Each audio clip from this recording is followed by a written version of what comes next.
berkunjung dalam rangka melintas. Kita ingin melihat situasi yang sebenarnya bagaimana pemolisian kita berjalan dengan baik di wilayah Aceh Utara dan Lopswawi.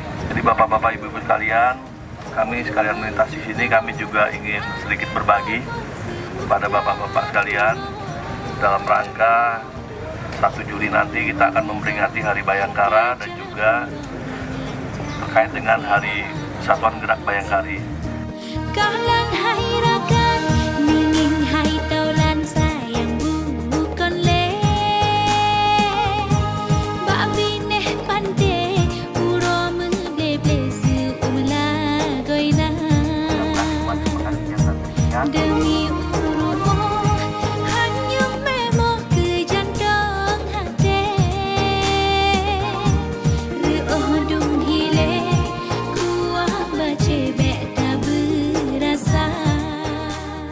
Ucapkan terima kasih atas bantuannya kepada masyarakat yang ada di Kampung Pulau. Terima